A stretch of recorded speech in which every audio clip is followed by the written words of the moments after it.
What's up, guys? Welcome back to Michigan Muckraker. My name's Michelle. Today is the 22nd of January, 2024, and a lot has been going on behind the scenes. I have not been able to keep up as much as I wanted with the Gotion, but I have updates for you on allegedly them breaking ground, according to Chuck Thelen, and then a rebuttal from IDRA about the environmental impact statement that we still do not have. We still don't have site plans.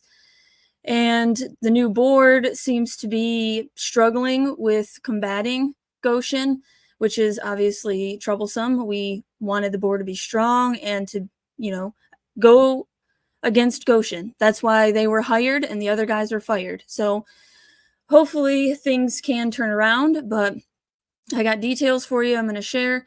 And then I want to discuss Whitmer and her what I think is a shadow campaign. She's going to each state to discuss eugenics. Oh, wait, this is 2024, so it's called abortion now.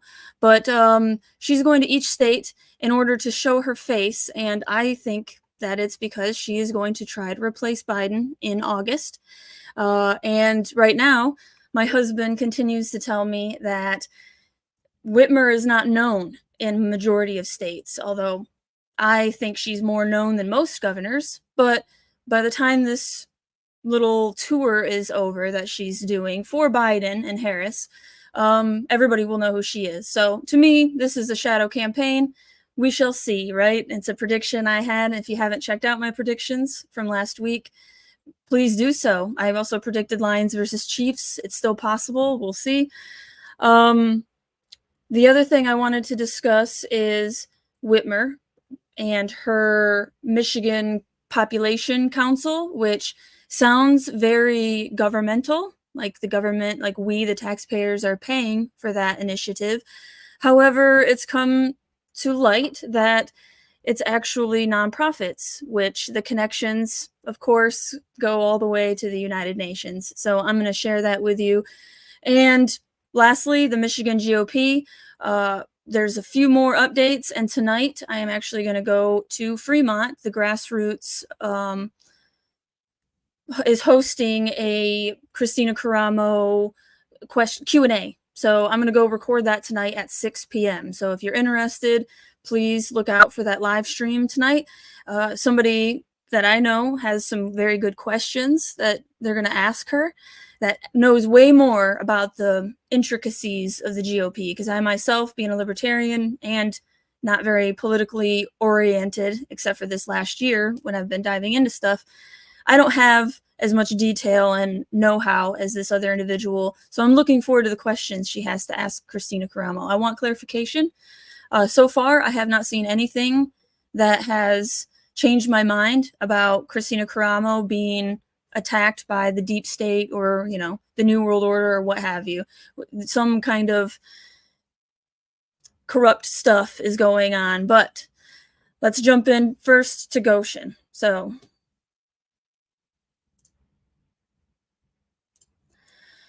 Gotion Inc. plans groundbreaking in Green Charter Township in 2024. This came out on the 17th, so just a few days ago. Groundbreaking for Gotion Inc. Battery Component Manufacturing Facility. I hate that they do that.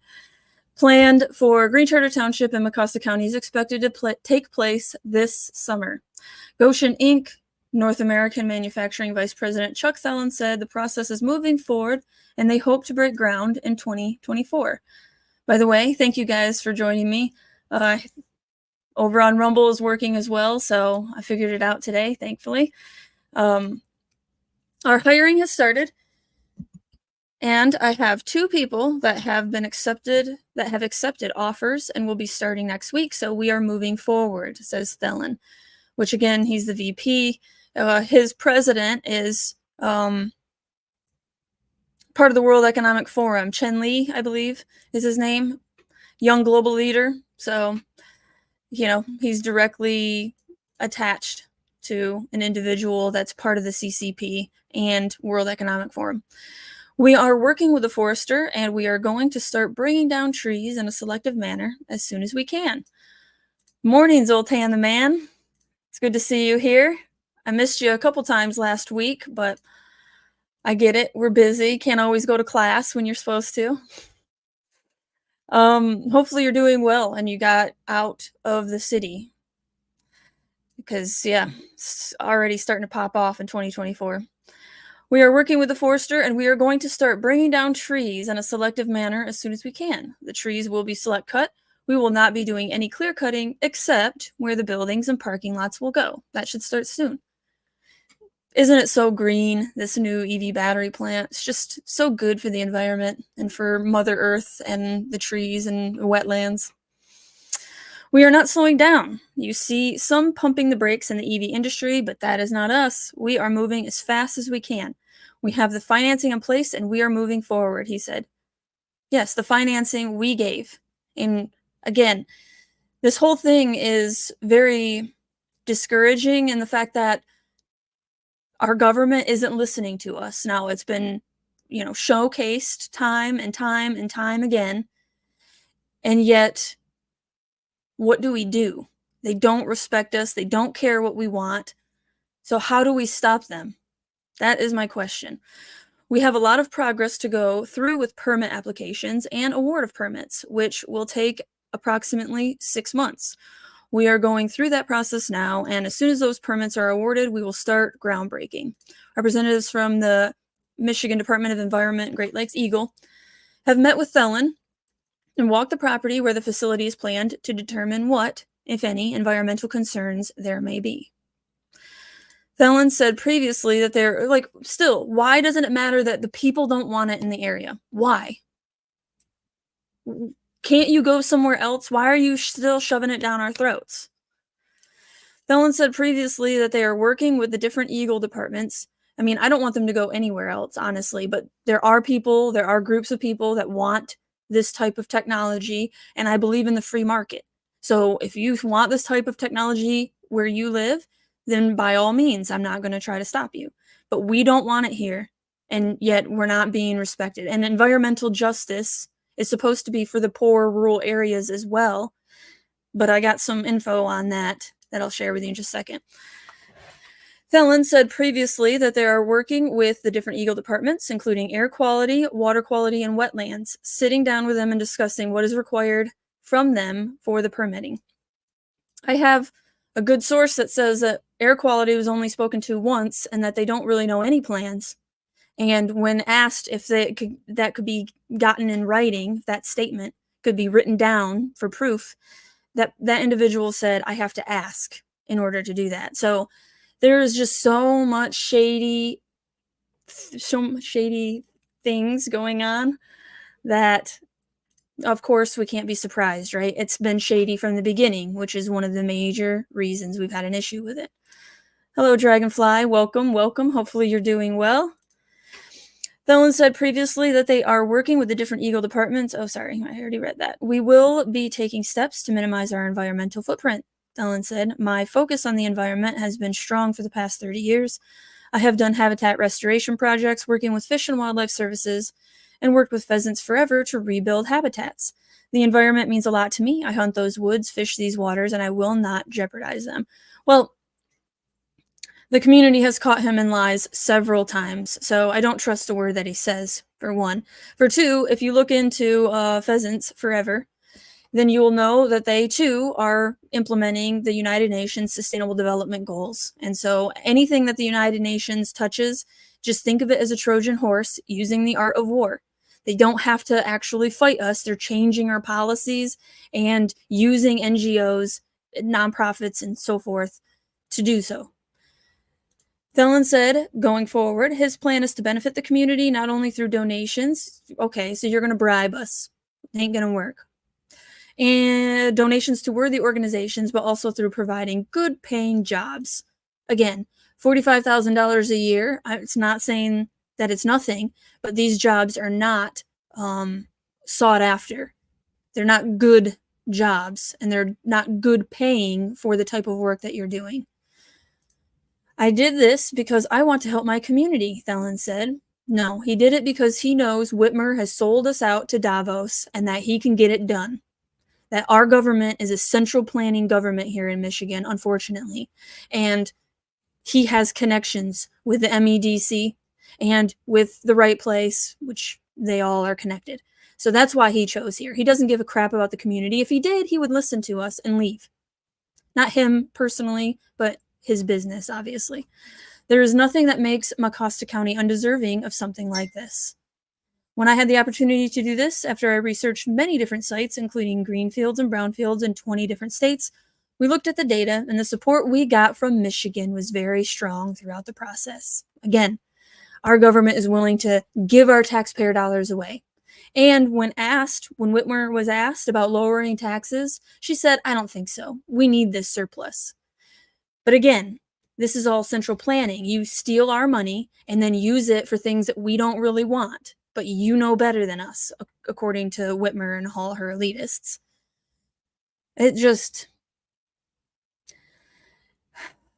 ticks me off because I know that you and I know what's best for our lives. And this Whitmer witch and her cronies don't know and should not be allowed to use our taxpayer dollars against us. Thelen said that we are partnering with FSU and meet every 2 weeks to discuss how they will move forward with training programs and how they can bring equipment in for hands-on training with the equipment they will be using at the facility, and discussing potential internship programs for FSU students. Because, of course, the president, Dr. Bill Pink of FSU, Fair State University, is in the right place on the board and is part of the MEDC. He's very connected with Whitmer and Gilchrist and the MEDC head. I'm blanking right now because I'm live. And of course, if I want to try to pull a name out of my hat, I can't. The goal is to make FSU the technical center in the area for battery technology. Batteries were invented here, but unfortunately, America didn't do anything with the technology. Other nations did, and now we need to catch up. And the best way to do that is to bring it to our house. First of all, we didn't do anything with it because the technology sucks. I have a couple articles about different fires that occurred that were almost impossible to stop because lithium ion was involved. So the technology is garbage. That's why we didn't do anything with it. There are better ways to get energy. Thelen said the products they produce will be sold to other battery manufacturers and are intended to help other North American companies produce their products. Thelen presented a donation of $2,500 to the Big Rapids Department of Public Safety smoke detector program on behalf of Gotion Inc. recently, and said he plans to continue to donate to other community-centered organizations each month to help support the residents of Mecosta County. Yeah, you're going to need fire smoke detectors because batteries just start on fire randomly, in case you didn't know. Now, this is a response from EDRA, the Economic Development Responsibility Alliance of Michigan, and I have not read it yet, but these individuals are still fighting tooth and nail to try to stop Gotion. Look at that, no go on Gotion.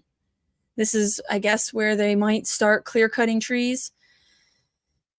Urgent. Red filing on Gotion EV megasite before logging commences. Dear Miss Shore, are you aware neighbors to the proposed Gotion EV battery factory in Mecosta County, Michigan have been expressing environmental concerns and asking for the enforcement of federal oversight since summer of 2023. To date, Gotion has applied no environmental permits through Eagle, no soil erosion permits through the county, and has presented no site plan to local or state agencies. Yet Gotion is preparing to log the site before the end of the month. This environmental situation is about to come to a head. We, as representatives of the local community, ask once more urgently that EPA Region 5's offices take action on the federal oversight required of this development before violation occurs. According to the American Bar Association, development projects that constitute major federal action as defined by law, including those that use federal land, federal tax dollars, or are under federal agency jurisdiction, are required to assess the impact of a proposed project on the physical, cultural, and human environments affected by the proposed project. Gotion's proposed EV megasite places it under federal agency jurisdiction due to a number of criteria. First, the Clean Water Act's National Pollutant Discharge Elimination System, which regulates permitting of pollutant discharge for industrial facilities. Second, the Clean Air Act's National Environmental Policy Act, which regulates permitting of airborne contaminants. And third, Section 404 of the Clean Water Act, which regulates permitting of development on wetlands and streams.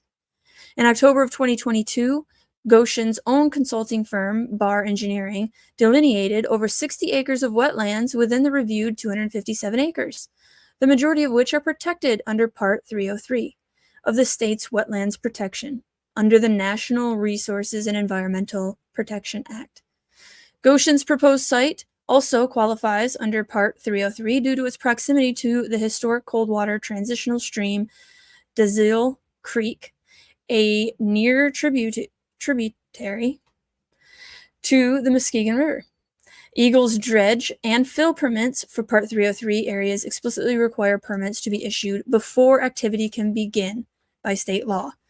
So this is really good work. All of this should be protections for we the people, but really what I think they are is just used when they want, when they, being the government, when they want to use them, and then ignore them when it doesn't fit their plans. That's what it looks like to me, because so far we've been ignored. Where is the environmental impact statement?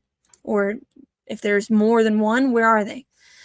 Major discharges affecting one or more acres of wetlands. Potential to affect endangered or threatened species as determined by the U.S. Fish and Wildlife Service, and discharges to water suspected to contain pollutants or hazardous substances located in proximity of the water supply intake. Red file development projects require concurrent review by agencies including U.S. Fish and Wildlife Services and the U.S. Army Corps of Engineers. Under Section 404, the EPA holds the ultimate authority on whether or not Eagle may issue a permit. Gotion has failed to perform any and all environmental due diligence to date, yet they intend to remove trees within the 270 acres they've purchased within upcoming weeks. We've purchased. This is a $2.4 billion project using over $715 million in taxpayer funding. More critically, it proposes to take 715,000 gallons of water from local aquifers and produce 65,000 gallons of wastewater per day. It's clear that the federal oversight is both needed and legally required. What is at stake here is nothing short of the health of the entire Muskegon River watershed, the Saginaw Aquifer, and the ecosystems and residents which depend on them. On behalf of members of Mecosta County and Muskegon River watershed communities, we insist your offices perform legal due diligence and enforce federal oversight of Gotion by designating the project as a red file and taking appropriate action to oversee the project. We look forward to your swift action on this critical high-impact environmental issue. Sincerely, Marjorie Steele of Idra of Michigan. Well said, Marjorie Steele. Thank you for all your due diligence, continuing the work on the environmental side, because unfortunately, MESA, the Mecosta Environment Security Alliance, seem to be more focused on the China CCP aspect, which is concerning, of course, but personally, because I live on the river, the environmental concerns are much more important to me. I really don't want my river poisoned. And I know they say that it's so safe, but all it takes is an accident like East Palestine, Ohio. I don't trust the government, and I don't trust big corporations like Gotion. So why not just leave when we want you to leave? So the next thing is that came out January 18th, Green Charter Township Board authorized additional legal aid for Gotion contracts. So they're struggling to keep up with all the things they want to do. Green Charter Township Board of Trustees approved a motion to authorize Supervisor Jason Cruz to engage the services of Faye Schultz, a bunch of lawyers, a law firm, during its meeting. This is to aid our current attorney firm in matters of Gotion and contractual issues, Cruz said. What we are doing is we are going to bring those attorneys on to help our current firm review contracts regarding Gotion.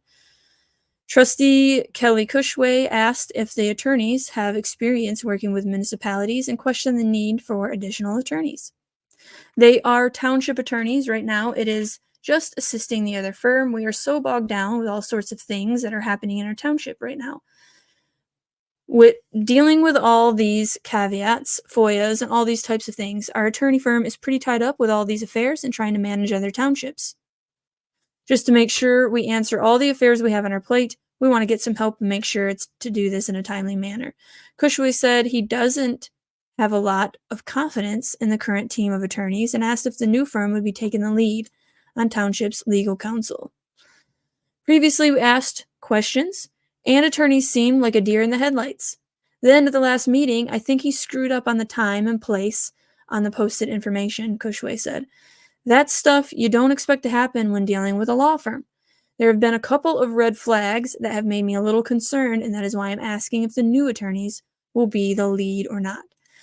Cruz said that was something that would still need to be worked out, but as of now, the plan is for them to assist the current team. Right now, because we have a couple of engagement letters with ISI, the internet services, the current attorneys, are going to be leading up the ISI stuff. Now, this is a problem to the people that have been fighting against Gotion and have had an active part in firing the last board and replacing them with this new board. Why are you focused on ISI when we want you to fight Gotion? That is the question. Now, I'm not saying that the internet stuff is not a concern, but it should not be the number one concern. The number one concern that they hired you for was to fight Gotion. Obviously, we have to address some of the other contractual stuff with Gotion, so the new firm, are going to work with that in that avenue. Paul says Goshen's strategy is wear down the township with legal actions. Yeah, they seem to do that, don't they? We don't have a lot of money here, and because Gotion was providing money to the last township supervisor and group, the township board, they probably don't have as much money to work with, and that is what they do, isn't it? Like, if there's a new IP or some kind of new algorithm that some company came up with that is not a big company, then what what Google will do is they will tie them up in courts until they're bankrupt and then take the algorithm, or they'll buy it outright, depending on what is available. It's kind of like that with everything, unfortunately. And that's why money seems to rule the world, is because they do things exactly like that, to wear down the township with legal action and not be able to fight it because we don't have enough money. Cruz said there were no bids received prior to the decision being made to engage the new law firm, and receiving bids was not necessary. The previous Green Charter Township Board approved several agreements pertaining to the Gotion Inc. plans to build the battery component manufacturing township. In August, the previous board approved a development agreement between the township and Gotion. I really wish that it wasn't possible for them to do this. Everybody knew they were going to be recalled, and yet they were able to get this development agreement in before they were recalled. So now it's, how can this new board get out of that agreement? I don't know. That's what the lawyers are supposed to be doing for them, I'm sure. Between the township and Gotion Inc., which laid out the terms and obligations for both sides, including Goshen's agreement to help defray legal costs to the township, an agreement of payments in lieu of taxes during the life of the Renaissance Zone, and assistance with emergency services. During the meeting, the board also approved an application to the Michigan Economic Development Corporation and the Right Place for grant funding to cover expenses associated with the sewer system and lift station upgrades. The township has had in the works for a couple years and will be necessary for the construction of the Gotion facility. But again, MEDC and the Right Place are in bed with Chuck Thelen. So, unfortunately, that's another corrupt piece of money. Hey, Baron. Good morning.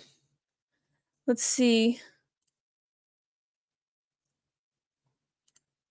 Dragonfly says our clerk's husband works with my husband for the water department. I think he slipped and said something about early election voting. Pretty sad when the people that work It have no clue. Yes, I do have one little piece of information about voting fraud as well. Quick video, a 2-minute video that I found on Twitter or X, whatever. During the same meeting in October, let's see if I have no chats over in Rumble. During the same meeting in October, the board approved plans for the city to extend water service to the Gotion facility. The city has a water service franchise agreement in place with the township to construct, install, maintain, and operate the water system along and under the public right of way, which requires township approval of plans and specifications for proposed extensions of the water system. In December, the newly elected township board voted to rescind the water service agreement.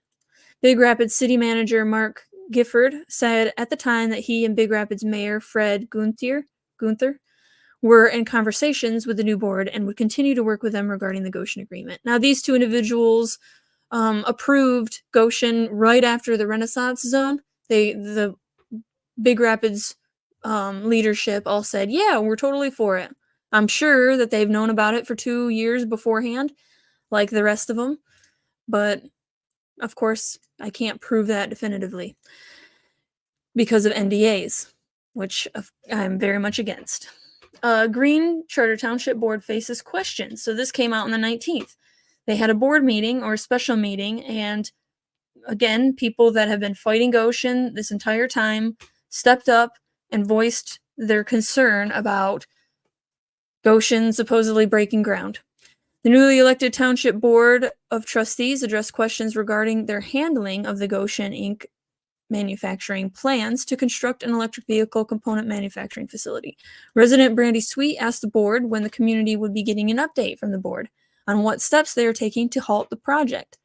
When will the board speak on Gotion instead of the attack on ISI, or whatever this sideshow is that is going on here that was brought to you by Supervisor Jason Cruz and Christopher Long? Sweet asked.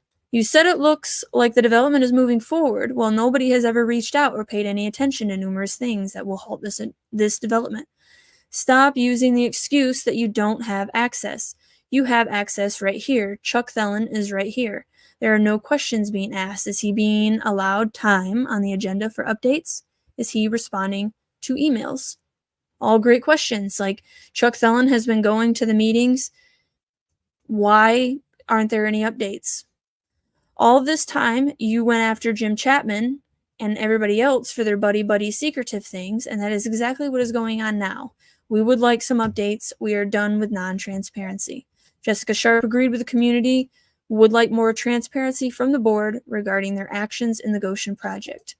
We do not want it Gotion here, Sharp said. We want more transparency that is legitimate information that is slowing this down and stopping it. It is absolutely despicable that we have to hear someone say that this is going through and we have no clue about what is going on because we have no transparency. Now, I've heard that Chuck Thelen was actually kind of mocking these individuals that are trying to voice their opposition and recording them and laughing at them. Doesn't seem very professional or courteous to your fellow community members that have a different opinion. Pioneer got that part wrong. I wasn't talking to Jason Cruz about ISI. Was talking to Kelly Cushway. Yes, and I do have to say the Pioneer is biased. They have direct connection to Chuck Thelen, and so as I read this, know that there could be problems like that. Thank you, Brandy, for the correction. Got to take this stuff with a grain of salt because, yeah, who is this? Kathy Crew has been talking to Chuck Thelen from the beginning and has had insider information. So thank you again, Brandy, for that clarification. Yes, let's see. Sharp added she would like Chuck Thelen, Gotion Inc., North American Manufacturing, to publicly apologize for misleading the community. I request a public apology from Chuck Thelen for all the blatant lies misleading our community, telling our community that everything is going forward, she said. We have confidence we can stop them.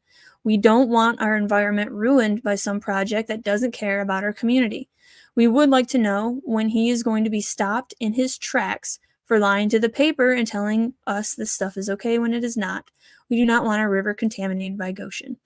Sharp added that she does not want a 4-lane highway lined with franchises in Paris, Michigan, but wants it to remain a small-town community like it is meant to be. Randy says, yes, they are. Kathy Crew definitely picked certain parts of my comments to protect Chuck. And this I have no doubt. Chuck is very protected in a myriad of ways. There's the word.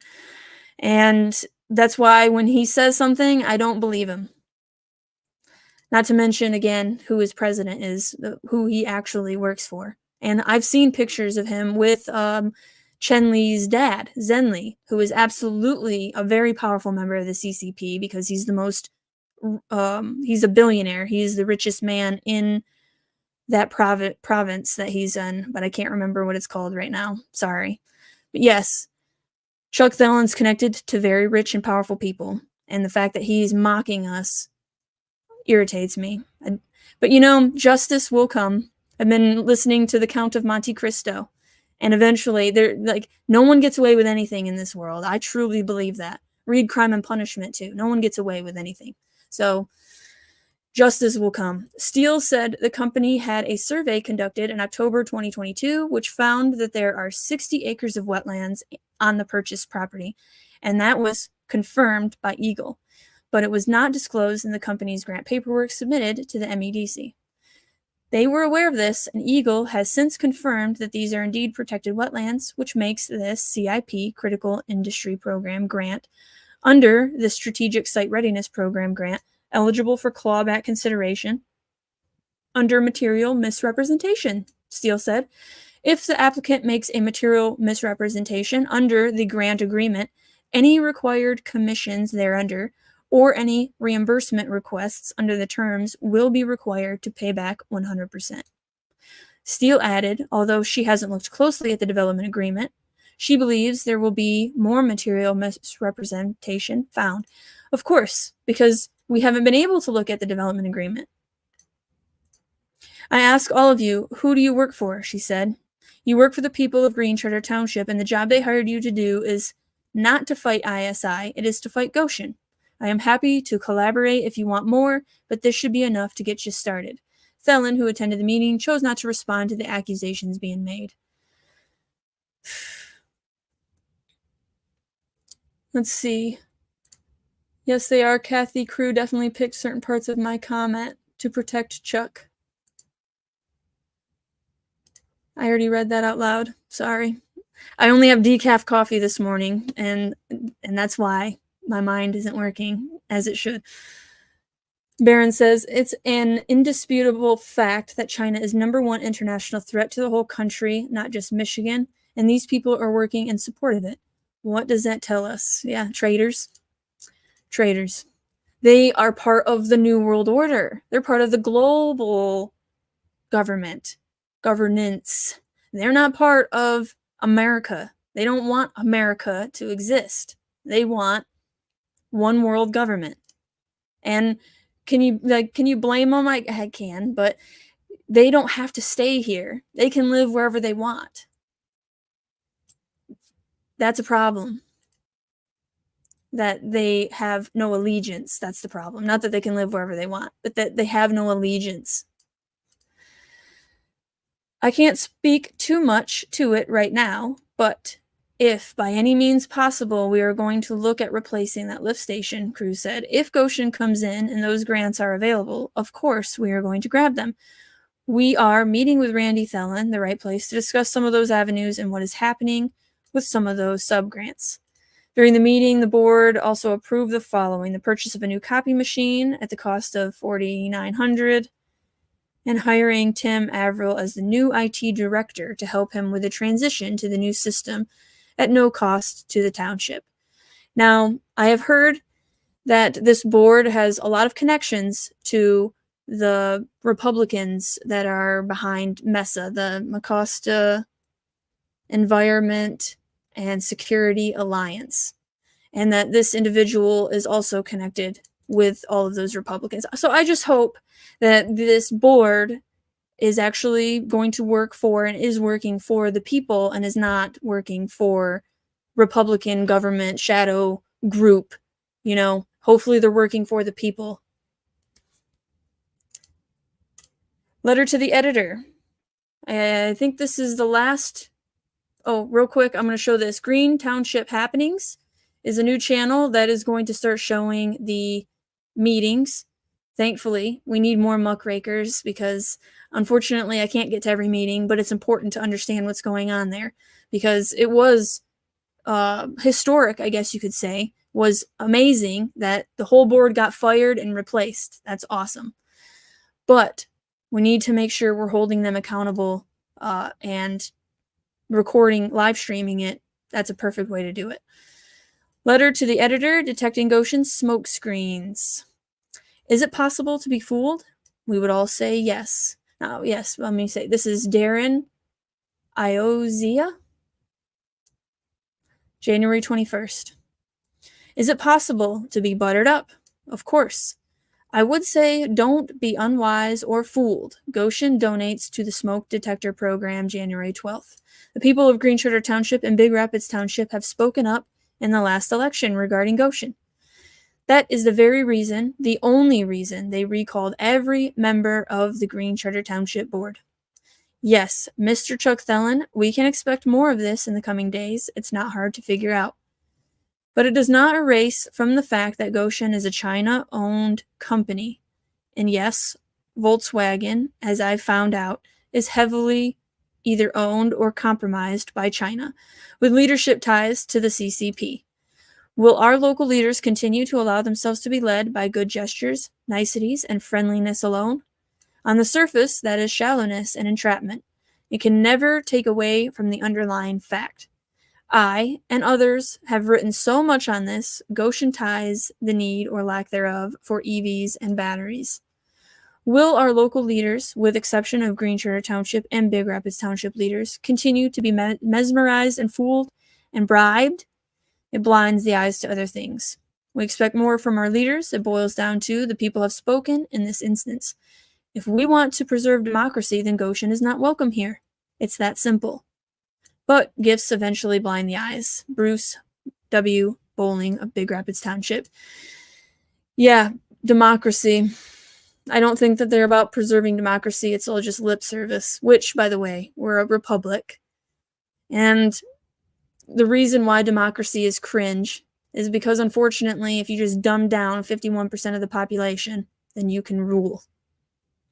And that is what I am seeing, unfortunately. Monteneo, that's probably not right. I need to figure it out because I'm going to continue to discuss them over in Illinois. Village Board votes to rezone property for Gotion EV Battery Plant.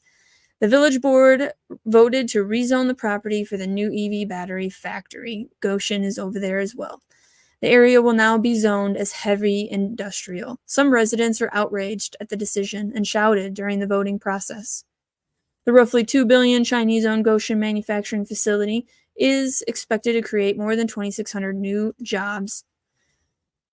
But that's not easy. That's not easing some residents' concerns about the plant coming to their town. Well, just last week, I discussed that I think it was 86%, the Fremont facility over in California that Gotion owns, 86% is automated.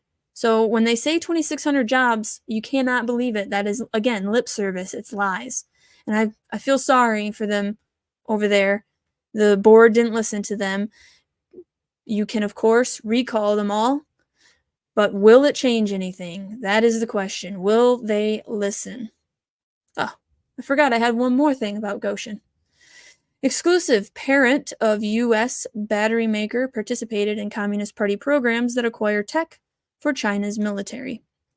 This is the Daily Caller, which I don't know what their political bias is.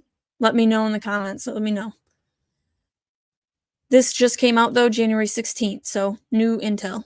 China-based Gotion High-Tech, the company behind Gotion Inc., participated in 2 programs known to acquire technology and dual-use research for the benefit of the CCP. Gotion Inc. is poised to build a new EV battery component manufacturing plants, 2 of them, in the American heartland. in relatively close proximity to U.S. military installations, with the help of subsidies paid for with state and federal tax dollars. The United States is engaged in a second Cold War, now with China, and the federal government and the state governments should engage accordingly and provide for our common defense, says Joseph Sella, a former U.S. ambassador and co-founder of the Michigan-China Economic and Security Review Group, told the Daily Caller News Foundation. The Chinese parent company behind the U.S.-based battery firm has engaged in 2 CCP-backed programs that are known to national security experts and the U.S. government for acquiring dual-use technology and research, according to materials reviewed by Daily Caller News Foundation. Gotion High-Tech has participated in 863 Program and Torch program, 2 initiatives identified as projects designed to acquire advanced technology and research to support the People's Liberation Army, according to the DCNF review of corporate materials. Gotion High-Tech owns the U.S.-based Gotion Inc., which is building large manufacturing facilities in Illinois and Michigan with generous taxpayer subsidies. Oh, God, it really irks me. Really quick side note, somebody said something about because the dams around us are going to be taken out and how we shouldn't force consumers' energy to pay for the upkeep. And it's like, our tax dollars go to consumers' energy and DTE, but then also our tax dollars go over to Ukraine. And why should our tax dollars not go to keep up the dams here in Michigan? It just drives me crazy. Our tax dollars are just wasted. They're wasted. They're utilized to enslave us instead of help us. And then if we say something like we want to keep the dams because of recreation and property value and everything else, drought, although Michigan isn't known for drought, you're going to be told, well, it's not right to demand from consumers' energy anything. Oh, please look into consumers' energy and how much money the taxpayer gives them. Sorry for that rant, but it just drives me crazy. The United States is engaged in a second Cold War now with China, and the federal government and the state governments should engage accordingly and provide for our common defense. Joseph Sella, U.S. Ambassador. The People's Republic of China and the CCP are engaged. I said that. Gotion High-Tech engaged in 3 national 863 major projects that were completed in 2015, according to the corporate profile section of the company's website and its 2022 Environment, Social, and Corporate Governance report. I should look into that. 2018, Gotion High-Tech, parent firm of Gotion Inc., who plans to build in Illinois and Michigan battery plants, made a video showing CCP members Xi Jinping and CEO Li Zhen and employees in military uniforms singing the nationalist song Country that Jackie Chan popularized. One of the 863 program projects the company undertook was the development of the lithium-ion battery full industrial chain, which it started in 2013, according to the company's profile. However, specific details about the nature and aims of the other 2 863 program projects that the company carried out are sparse. The 863 program focuses on both military and civilian science and technology and aims to accelerate the acquisition and development of science and technology in the People's Republic of China, according to a report from the Select Committee of the United States House of Representatives.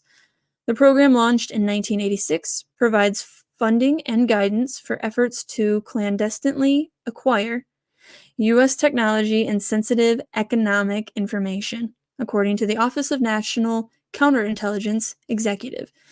I mean, I could see why they want Michigan too, just like the New World Order, World Economic Forum is in Detroit, and they have chosen Michigan because of our resources. So why wouldn't Gotion and the CCP be the same? They see our water, our soil is some of the best on this plane of existence. And allegedly, we have lithium, although I hope they never find any, because then it would utterly destroy the state. And yeah, resources. Why does China want to be here? Resources.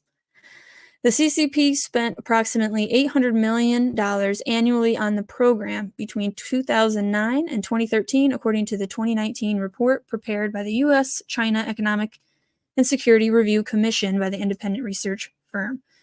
State-run media outlet Xinhua reported that the 863 program was put under the auspices of the National Key Research and Development Program of China in 2016. But the 863 program remained listed as an active and independent program of the Chinese Ministry of Science and Technology website until 2018. Gotion High-Tech also joined the Chinese government's Torch program in 2008, according to the company's corporate profile website, and Gotion High-Tech chairman Li Zhen's biography on the 2016 U.S.-China New Energy Economy Forum's website. One of the Torch program's key aims was to boost China's advanced technological capabilities by creating incubators in high-technology zones, akin to Silicon Valley, according to a 2011 report prepared by the U.S.-Chinese Economic and Security Review Commission by Centra Technology, an American company that specializes in aerospace engineering issues and serves a broad range of clients with critical defense, intelligence, and security missions. There's so much going on here. It's crazy. The program is basically the Chinese state's attempt to direct funding into industries that they think will allow them to become the dominant power in the fourth industrial revolution. That is Klaus Schwab's baby. That is his geopolitical master plan. Transhumanism and the singularity being involved in that. Fourth Industrial Revolution. With an external component focused on monitoring and undercutting Western innovations, complementing the program's internal aspects, Brandon Weichert, a geopolitical analyst and national security expert, told the DCNF. Makes me think that's why Independence Township, Michigan. Whatever China can get commercially from the US, they can apply in a military context. Adding that Gotion High-Tech's affiliation with the Torch program could be of particular concern given the Pentagon's plans to electrify its non-tactical vehicle fleet in the coming years. Yeah, our government going full electric, even our military efforts, it's so dangerous. So dangerous. Like, it's literally putting all your eggs in one basket. Why would you do that? Despite its involvement in these programs, the DCNF found no evidence Gotion High-Tech is or has been directly engaged in efforts to acquire technology for the Chinese military. Beyond Gotion High-Tech affiliations with the two programs, CCP officials also established a talent recruitment workstation at Gotion Inc.'s Fremont, California headquarters in 2017, a fact first reported by the DCNF in September 2023. Workstations are a tactic that CCP officials use to attract Western talents to work in the Chinese mainland. So there you go. There's another reason why they want to put facility right there. Ferris State University, which has one of the only AI programs, has the NSA involved, is trying to be a tech leader. And now you're going to have the CCP right next door, so that way they can do exactly that. Create a workstation to suck the freaking brains out of Michigan, out of Ferris State University, and spit them out over in China. Now, personally, I would never, ever live in China. What happened in 2020 when they did their lockdowns, unfortunately, if you were a white individual or anybody besides Chinese, you were brought forth to the police force over there and possibly locked down longer. Like, if you weren't Chinese, you were targeted. That's what I'm trying to say. So I would not want to live there in case another lockdown happened, because you're not Chinese. So you could possibly be an enemy. Yeah, it's just dangerous stuff. Gotion Inc.'s planned facilities in Manteno and near Big Rapids will benefit from hefty state and federal subsidy packages, with the Illinois plant alone poised to reap more than $7 billion in federal subsidies alone if it reaches its full productive capacity on schedule, according to Good Jobs First, a group that advocates for accountability and transparency in the use of public subsidies. Wow. So $7 billion taxpayer dollars going to a Chinese company. There's a pattern being repeated here with Huawei that couldn't sell into the big American carriers, so they sold into small mom and pop companies around nuclear bases in rural parts of the country that have independent cell companies. Huh. That's weird. I didn't even know that. So there's a pattern. Yahweh, they couldn't sell into the big American carriers like Verizon. So they sold into small mom and pop companies around nuclear bases in rural parts of the country that have independent cell companies. I did not know that. John Pelson, an adjunct fellow for the Foundation for Defense of Democracies, who has accumulated extensive expertise of China's use of corporate espionage and leverage during a long career in the telecommunications industry, told the DCNF, referencing the efforts of Chinese telecommunication giant Huawei's efforts to penetrate the American market. They were able to deploy wireless electronic equipment around some of our most sensitive military bases, and they were able to get federal government subsidies to pay for it. Because of these latest revelations involving Gotion, we will be appealing to all relevant congressional committees to investigate Gotion and its malign activities, particularly with state and local governments in the United States, Sella told the DCNF. Chuck Thelen, VP of the Gotion Inc., asserted that the CCP plays no role whatsoever in Gotion or its operations, Politico reported. Gotion Inc., however, is listed with the Department of Justice as a Chinese foreign principal. Gotion High-Tech employed 923 active CCP members as of 2022, and it also established a joint venture with the State Department identified Communist Chinese Military Company Subsidy. Lee, who is also a member of the CCP, was quoted in the official Illinois press release along with Democratic Governor J.B. Pritzker, announcing the Manteno plant. Pritzker's office has asserted that the concerns of locals and elected Republicans about Gotion ties to CCP via Gotion High-Tech were ginned up and akin to xenophobia.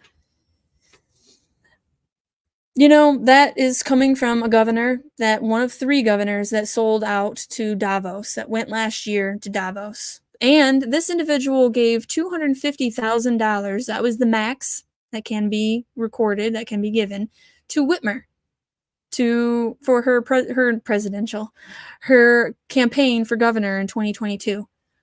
So it's a big club, and we ain't in it. Voters in Green Turner Township, Michigan ousted numerous local officials that had facilitated Gotion in efforts to set up shop in their community. Neither Gotion Inc. They've not responded. Very, very interesting.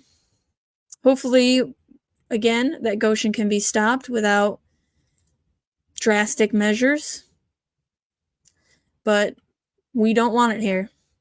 We don't want it here. So how about you listen to us, government? Battery-related fire at GM. I'm not going to get into this entire thing, but it is a fire that broke out because of batteries. A fire was broken out at the GM Factory Zero plant, formerly known as GM Detroit assembly plant, tonight on December 19th. So that was a month ago. The conflagration at the GM factory seems to have either started with a large cache of EV batteries or has been significantly worsened by the batteries catching fire after the blaze started somewhere else. The fire is described as a 3-alarm fire call, which is defined as a combustion large enough that 3 times the normal number of trucks, firefighters, and firefighting devices are dispatched to the scene compared to those sent to an ordinary fire. Does Big Rapids, because Green Turner Township doesn't have a fire department. They have to rely on Big Rapids Township's fire department. Does Big Rapids, Michigan, a very small town, even though it's a college town, it's very quiet and small, and I love it, quaint. How are they going? Do they have enough firefighters to have a 3-alarm fire call? How long is it going to take for firefighters from other areas? Because again, this is very rural. How long will it take for them to get there? How many other fire departments around here should be warned and trained up on these batteries? I mean, obviously every fire department now has to worry about EV battery cars starting on fire.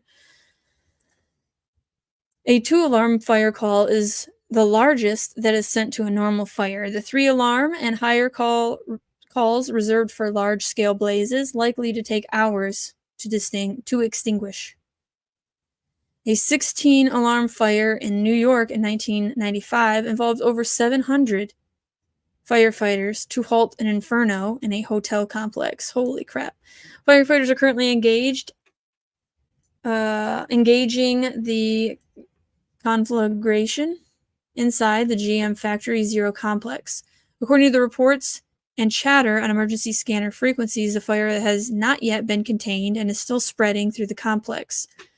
I should try to find an update on that. GM has issued several brief statements to the media since the blaze began.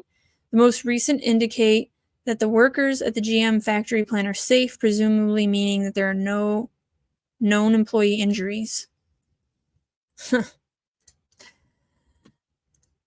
Here's another one. Warehouse fire in Elizabeth, New Jersey, still burning after more than 12 hours, but contained.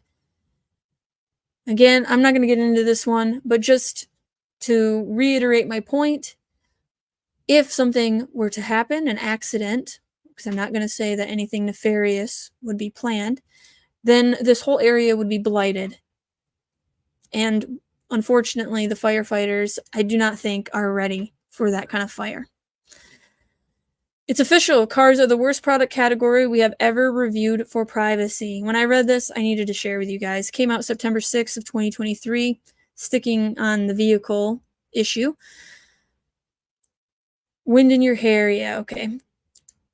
Car makers have been bragging about their cars being computers on wheels for years to promote their advanced features. However, the conversation about what driving a computer means for its occupants' privacy hasn't really caught up. While we worried that our doorbells and watches that connect to the internet might be spying on us, car brands quietly entered the data business by turning their vehicles into powerful data-gobbling machines. Machines that, because of all those brag-worthy bells and whistles, have an unmatched power to watch, listen, and collect information about what you do and where you go in your car.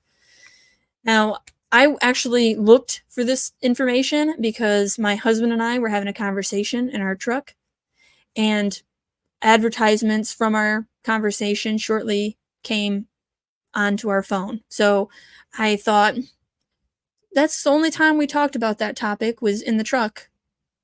I need to look in, are they listening to us? And of course they are, of course. It doesn't matter what brand, all 25 car brands we researched earned our privacy not included warning label, making cars the official worst category of products for privacy that we have ever reviewed. The car brands we researched are terrible at privacy and security. They collect too much personal data, all of them. I thought Toyota was the best. Toyota is just as bad. We reviewed 25 car brands in our research, and we handed out 25 dings for how those companies collect and use data and personal information. That's right. Every car brand we looked at collects more personal data than necessary and uses that information for a reason other than to operate your vehicle and manage their relationship with you. For context, 63% of the mental health apps, another product category that stinks at privacy, we reviewed this year, received this ding. So again, mental health apps, I'm not saying don't get help, but perhaps don't go to an app for help unless you don't care that the government is, or rather, that these apps are selling your information to whoever they want. It doesn't necessarily have to be sold to the government. It could be sold to just other companies. This is my biggest problem. Data is more valuable than oil, but we don't get any money from our data. They take it, they steal it, and they sell it. Car companies have so many more data collecting opportunities than other products and apps we use, more than even smart devices in our homes or the cell phones we take wherever we go. They can collect personal information from how you interact with your car, the connected services you use in your car, the car's app, and can gather even more information about you from third-party sources like SiriusXM or Google Maps. It's a mess. The ways that car companies collect and share your data are so vast and complicated that we wrote an entire piece on how that works. The gist is they can collect super intimate information about you, from your medical information, your generic information, to your sex life, seriously, to how fast you drive, where you drive, what songs you play in your car, in huge quantities. They then use it to invent more data about you through inferences about things like your intelligence, abilities, and interests.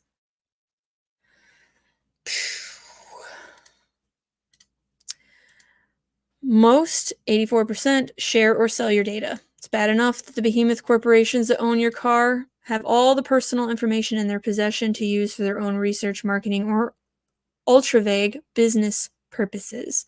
But then, most, 84% of the car brands we research say they can share your personal data with service providers, data brokers, and other businesses we know little or nothing about. Worse, 76% say they can sell your personal data. This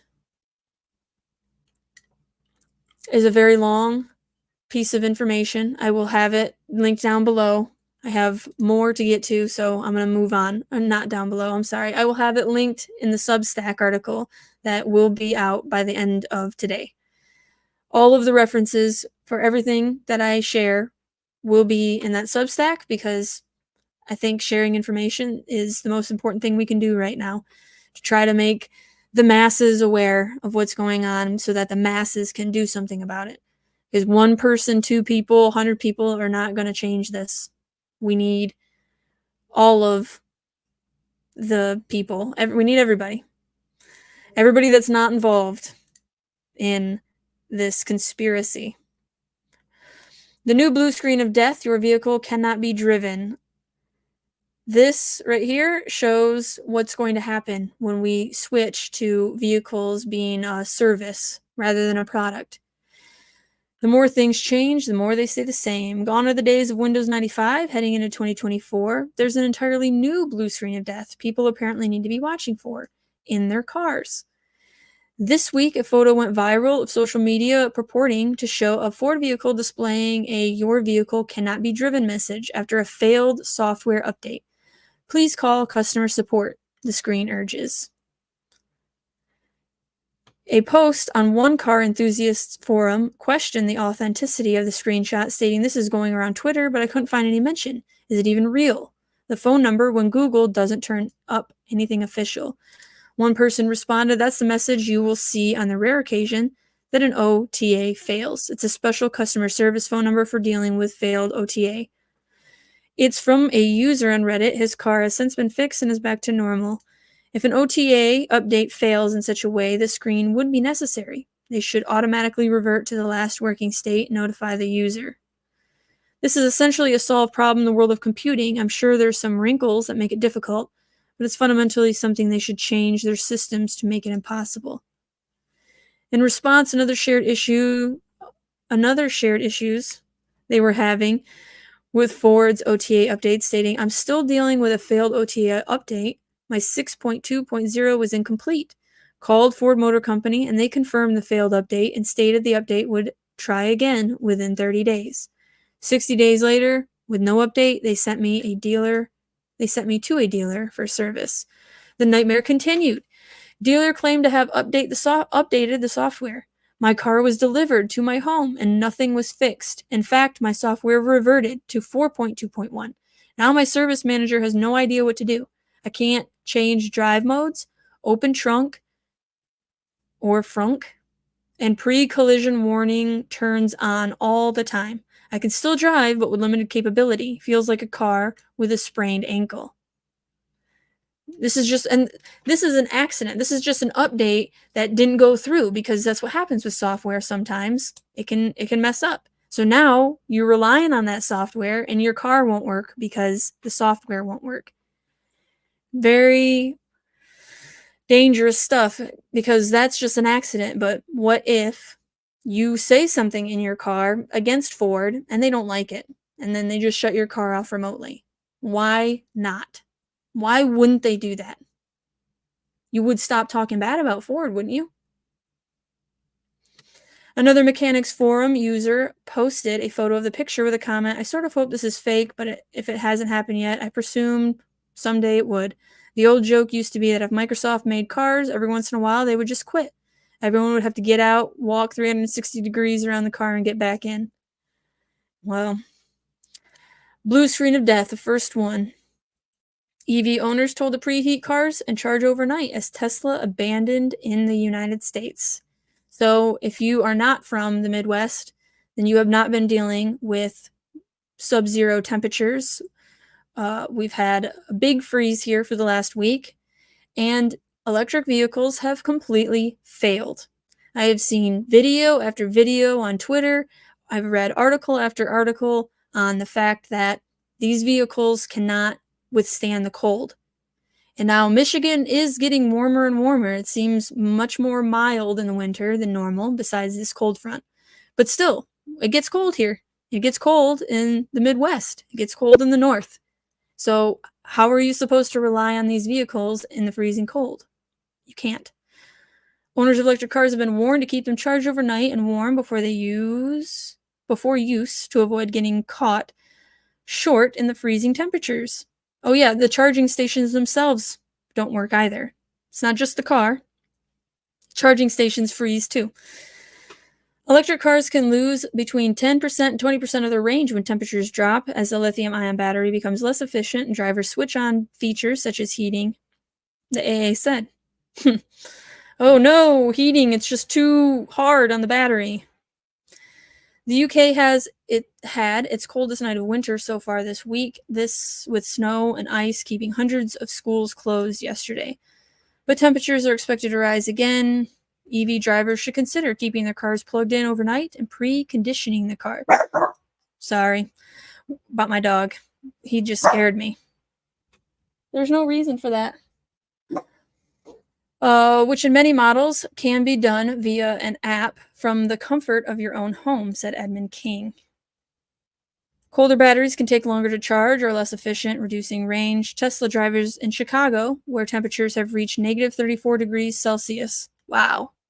The lake protected us here in Michigan. That does that quite a lot. We get a lot more snow, but it's not as cold as all that. Said cars were being abandoned at charging stations as the time taken to recharge stretched from 45 minutes to 2 hours. Although that is Celsius and not Fahrenheit. So maybe that's just 0 degrees. I'm not really sure, actually. I'm a Fahrenheit individual.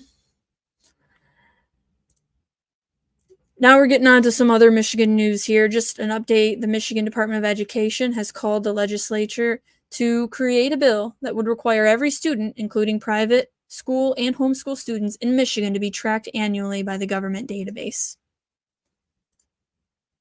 Currently, Michigan enrolls students in traditional public school districts and public school academies. In recent years, our understanding of private and parochial school student enrollments has grown, depending on the interaction of private and parochial schools with particular state-funded programs. For the safety of all students, it is important to enroll students in the following 4 buckets: public school, private school, parochial school, homeschool. Having a record of all children, that's what they want, a record of all children enrolled in these 4 buckets. What else would they be enrolled in? Nothing? Would provide an understanding of the children not currently enrolled in any learning environment. Oh, yeah.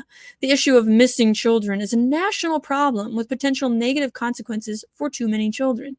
Yeah, better watch out. The government wants your children.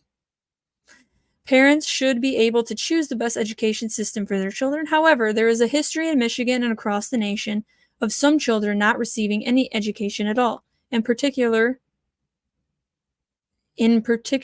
egregious cases in abusive or neglected environments. Knowing where all children are enrolled in an educational setting is an issue of student safety, neither more nor less. Governor Gretchen Whitmer and the Board of Education. Of course, I am very much against this. It's none of the government's business, and they should stay out of it. Axe Michigan tax. We need to put this on the ballot. If you're from Michigan, come to this website, get involved, what have you, vote for it if it's on the ballot. But this is property tax. Completely and eliminate property tax. We should all be for this for a myriad of reasons. First, if we have to pay property taxes, you don't own your property. You're renting from the government. They own it. Because you don't pay it, they steal it from you. They come take it from you. That's the first thing. And I forgot what the second thing was. Oh, yeah. If they say something about, we need your property tax, we need that money for X, Y, and Z, our taxes, again, do not go towards anything we actually want. Our roads are awful. Our dams are falling apart, or they need to be updated, but they're not going to be. They're just going to be removed, more than likely. And our school system is failing, although our taxes, I'm not going to get into public school is government school, which is just propaganda for children. So I'm not really for giving our tax dollars to public school. How about firefighters? Let's give our money to firefighters. They actually help us.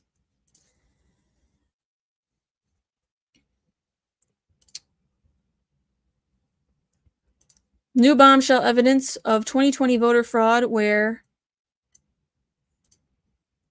Moving on here. Oh, real quick, one more thing. This Axe Michigan Tax this Saturday at Jimmy's Roadhouse in Newaygo from 9 to 11, I believe, is a information session. So if you are in the area and you want to get more information about this proposal, please go to Jimmy's Roadhouse. Jimmy's Roadhouse was actually one of the places that stayed open during the lockdowns, and he had his liquor license taken away, and the government came down hard on him, but he stayed open anyway. And the people that frequent his facility, his restaurant, they kept him open, they kept him alive, and I'm thankful for that. So he's a freedom fighter, and he's hosting this because property tax is theft. And so I am very happy that we have such a business right down the road from me. Got to support those businesses that said, screw you to the government. You can't lock me down. This is my private business. The government should not be able to shut my private business down. If people want to come eat in my restaurant, even though there's a pandemic going on, then that is their right. The government needs to stop being a nanny state.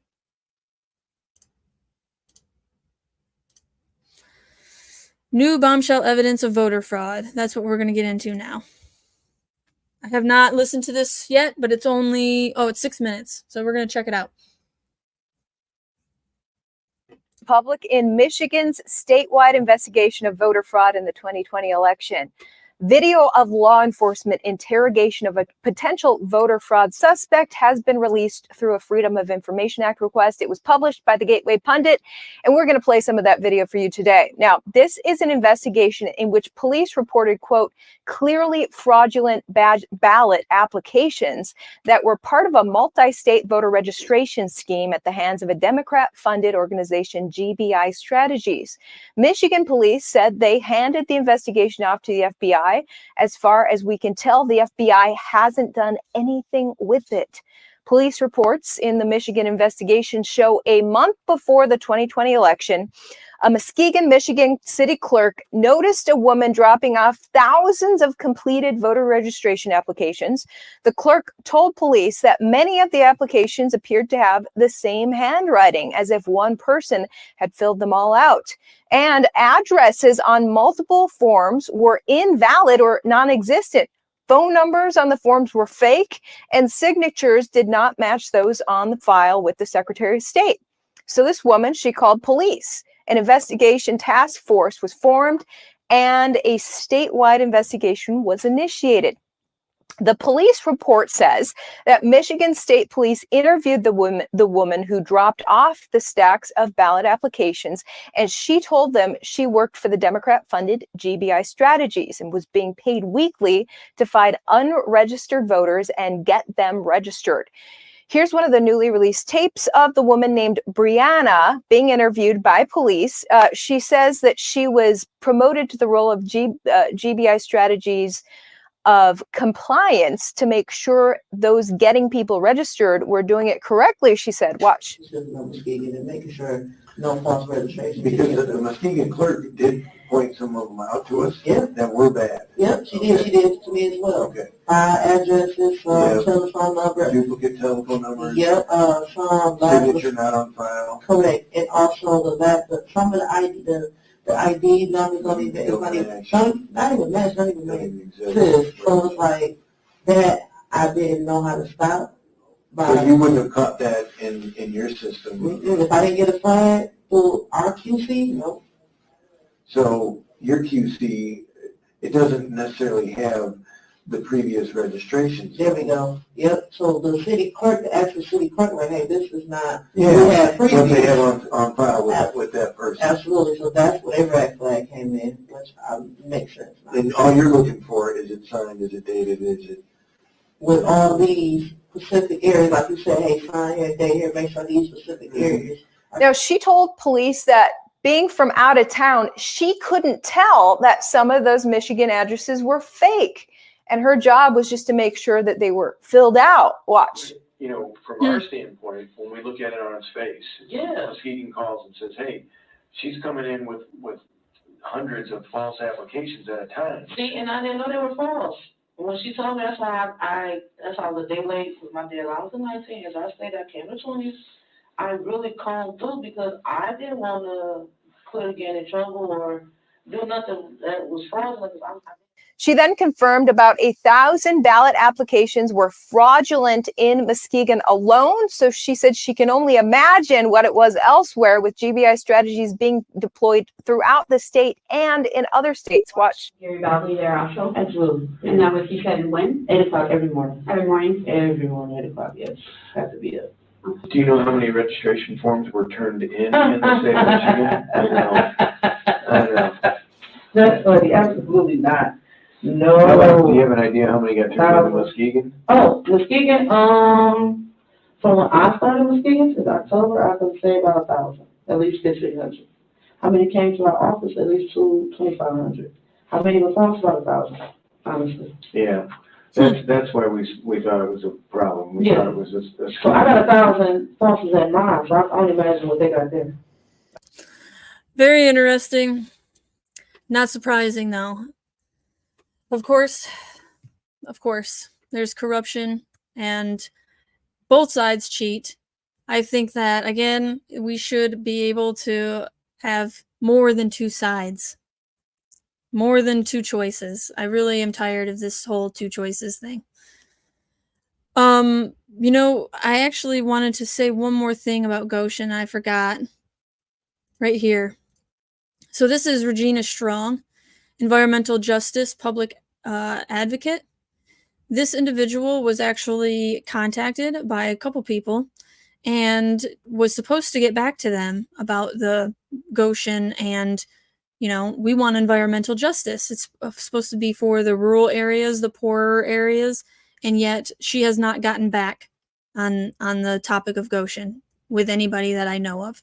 So if you are fighting Gotion and you have talked to Regina Strong, if she's gotten back with you and, you know, given you an update, if she's actually still involved, please let me know, because as of right now, she's been contacted, but she's been silent. That's the information that I have. So if the environmental justice is really supposed to help the rural areas, why not help us? But again, this environmental justice thing is United Nations crap, so they can justify whatever they want to justify, and it's not going to be used to help us. At least it's not so far. So I wanted to just bring up that. I forgot the environmental justice aspect. All right, so now we're going to get into the Michigan GOP with the Christina Caramo versus, you know, who exactly, because you could say Melinda Pago, but she's wanting to step down and resign, and we actually, you know what, I will play that first. We have this, admits she was used by a bunch of thugs. So this is 1 minute and 36 seconds long. And again, I'm going tonight to see what Christina Caramo has to say about everything that's happened. So I'm going to hopefully find out more tonight. But I thought this was interesting.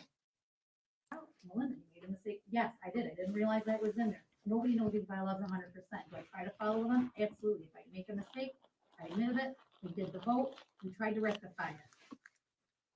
So all that to say, I disagree with certain people saying that January 6th was called irregularly or illegitimately or whatever. We're just gonna have to agree to disagree on that because I believe it was called legitimately. I know that I was used for Christina to win, and now I know that I'm used by other thugs to vote her out. It doesn't negate the fact that it happened. Real quick, she was used to get Christina in, and now she's used by thugs to get her out. So why was she used to get her in? And is that the reason why Christina Carramos stopped talking to her at the beginning of July, the end of June? Is because she found out that there's something shady going on with Melinda and how she came to be the co-chair? Like this is a question that I have that if it's not asked by anybody else, I am going to ask. Why did you basically stop talking? You weren't transparent any longer with Melinda after late June, early July. What reason do you have for that? I would love to know. If she's willing to tell me, And I don't know how it's gonna end up. Audio quiet. I'm sorry. It is quiet for me as well. Unfortunately, there's nothing I can do. It's just the recording. Somebody had it, probably a phone in their pocket that was recording her conversation. But due to the responsibilities that I do have, as well as being a clerk, and there are now finally 3 people stepping up that want to take over the chair. I do plan on resigning, and I wanted a long way around that. This should have been done respectfully, not behind my back or anyone else's back when we have an issue. There's been people in our own committee that said, gosh, we're so glad we're so close knit and we don't have that going on in our county. Now, all of a sudden, in the last couple of weeks, it's creeped its way in here, and this is a spiritual warfare. And that's exactly. This is spiritual warfare. She's right about that. This is the war of the ages because it's not just spiritual, it's material as well. The United Nations wants to inventory and control every resource. They want you to own nothing and be happy. So that's the material war that we're dealing with. But the spiritual war is absolutely real, and more people are becoming aware of it. It's getting more and more obvious though, as evil seems to be taking over, but we'll let her continue. What it is. The devil wants to divide us and destroy us. I'm not going anywhere. I'm still going to serve. I don't want to see our committee fall apart. I drop off today. It's like I asked Michelle today, like, how are you guys going to run the convention? Like, no one's learned it all the way. You want me to really leave and just not help? If you don't want me to help at all, I'll walk away and not help.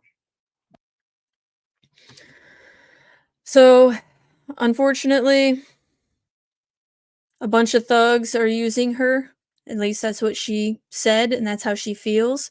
And I don't know her personally. I've met her one time, and so I don't know. I have to just be honest. I don't know what's going on with her and Christina. Again, hopefully tonight we'll find out. But Christina did say this. It's no surprise that Pete Hoekstra, who signed the unconstitutional Patriot Act, is attempting to usurp the Michigan Republican Party. He seems to believe he is above the law, the will of the precinct delegates, and the will of the majority of state committee. This is part and parcel of the enlightened humanist mentality, which despises we the people. As chair of the Michigan Republican Party, we will not allow for the party to be stolen, stop the charade, and focus on winning in 2024. Very well said. I mean, this is part and parcel of the enlightened humanist mentality. That is basically when I say the self-anointed elitist pricks that want to tell us how to live, that's a better way of saying it. Enlightened humanist mentality. So then I looked into Hoekstra, and sure enough, he did approve of the Patriot Act, which is the most unpatriotic thing in the world. It allows us to be searched and seized without a trial, indefinitely held without a trial. What do you think's happening to the January 6th people? It's because of the Patriot Act. So the fact that he voted yes for it, he's not for freedom, he's not a real patriot. He is unpatriotic. I do not like that. And so I really don't think that he would be best for the grassroots GOP that I see. There are 2 other individuals that I'm not sure about, but Hoekstra, yeah. I know he's been doing a lot to try to fight Gotion, but personally, I think that him and Molinar have just been doing it to get more power. And that's what politicians do, right? They're power heads, power addicts. Let's see really quick if this 2-minute thumbnail or soundbite says anything, if it will load. The greatest responsibility of the intelligence community is to protect our country from attack. Today's debate should flow from this simple premise, which should not be controversial, contentious, or partisan. The 9/11 attacks have led us to war with an unconventional enemy that hides literally around the globe. The full energies of the intelligence community are directed to finding and monitoring that enemy abroad. But our most pressing and immediate concern is with those foreign terrorists who may be even closer to home, those within the borders of the United States.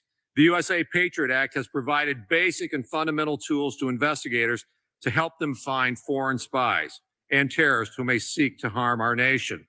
The continued acts of alleged terrorism in London today should continue to highlight the urgency of these efforts and the critical nature of the Patriot Act authorities. Within days of the first London bombings, British authorities were able to rapidly identify the bombers and follow their trail to other terrorists. The Patriot Act would be essential to do the same in the United States to investigate or prevent an attack.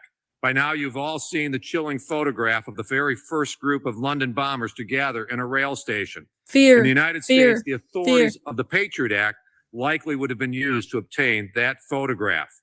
In the London investigation, there has been extensive cooperation between the London Metropolitan Police and the British intelligence agencies. In the United States, that cooperation would not be possible without the Patriot Act. British investigators then obtained leads from a terrorist phone to tie them to the co-conspirators of the first group of bombers. In the United States, the authorities of the Patriot Act likely would have been used to obtain those records. Mr. Chairman, our counterterrorism investigators and the intelligence community can do truly remarkable work to find terrorists and to piece together the puzzle of their networks. But to do that, they need modern legal authorities to deal with modern threats. Behind all the rhetoric, the Patriot Act is simple, sensible, reasonable, and necessary. I urge all members to support the intelligence community in its effort to fight terrorism, support this bill, and keep America safe. With that, I yield back. Anybody that talks about keeping America safe and taking away rights, real, unalienable rights given to us by God, I'm sorry, but you are part of the deep state. You're part of the Uniparty. You're a rhino, you know. So, Pete Hoekstra, sorry. Can't vote for you. Not that I would vote anyway, because I don't think your vote counts. But my whole point is, know who is for the constitutional rights given by God and written down in the Constitution, the document, and who is not. And Hoekstra is not. Anybody for the Patriot Act is not for our rights. Michigan deep state deception and hypocrisy. The deception and hypocrisy of the Detroit News and the NRCC and the RNC is palpable. According to the FEC records, these entities stopped giving money to the Michigan Republican Party federal account. Then they have the audacity to blame this on Christina Caramo. This pattern of deception and gaslighting will not stand the light of day. According to the Detroit News article, the National Republican Congressional Committee sent a cautionary and somewhat scathing letter Friday to the cash-strapped Michigan Republican Party, warning the state GOP about its handling of $263,000 flowing to it through a fundraising operation. This biased reporting by the Detroit News and factually challenged information needs to be examined very carefully. This is Bob Cushman, by the way. I am not sure who that is, but I thought this was well said. And what appears to be an intentional setup operation by the deep state, the RNC, Republican National Committee, and the NRCC, National Republican Congressional Committee, has attempted to sabotage the current administration of the Michigan Republican Party. In the first place, you need to understand that the rhetoric stating that the primary job of the chair of the Michigan Republican Party is to obtain funding for political purposes is a myth. Most of the funding comes from puppet masters above that dictate to the Michigan Republican Party what they will receive. As an example, we direct your attention to the following chart. The vast majority of the money to the Michigan Republican Party federal account in the last 7 years comes from the RNC and the NRCC. Make no mistake, This money comes with serious strings attached. There are contracts known as joint fundraising agreements that tie the Michigan Republican Party to the NRCC and many other entities. It is understood that acceptance of money is acceptance of taking marching orders on where to spend the money and, in turn, how candidates will vote. Breach of this understanding will cause the provider of money to stop the flow of these funds that are required to get incumbents reelected and get new candidates elected to hopefully replace members of the opposite party. When I was a student, I was taught Abraham Lincoln's famous Gettysburg Address description of a republic as a government of people, of the people, by the people, for the people. Unfortunately, by now, most Americans realize that we have a government of special interests, by special interests, for special interests. This current special interest-driven government is why the most recent polling data from December 2023 puts the approval rating of the United States Congress at a lowly 15%. This is entirely unacceptable. In order to make some sense of the 28,000 contributions to the MRP federal account, we filtered out the largest and or most influential donors, and were shocked to see that the majority of money in this controlling group came from the RNC and NRCC. In the time frame from January 2017 through June 2023, 97% of the funds, of the most significant portion of the funds given to the MRP federal account, had come from RNC and RCCC. I think that he meant RNCC. The previous chairs of the MRP took the money and, being good little puppet masters, quietly provided the money with the marching orders to our elected Republicans in Michigan. Why do you think people like Alan Meekoff, Mike Shirkey, Lee Chatfield were so hated and feared? By the way, it is blatantly illegal to attach strings to money that is given to committees. It is illegal to give money to the MRP and then tell the MRP where to distribute it. Inside confidential sources tell this reporter that after the funds mentioned in the letter mentioned in the Detroit News were received, a phone call was received directing where these funds should go. Guess what? This is illegal. Being cautious and wanting to avoid breaking any laws, the MRP wisely sequestered the money and asked for written instructions. Obviously, no written instructions were received, and the money is just sitting in the account. Kudos to the first truly grassroots chair, Christina Caramo, the Michigan Republican Party has ever had. This is truly the only way that the rightful power of self-governance can be given back to the people.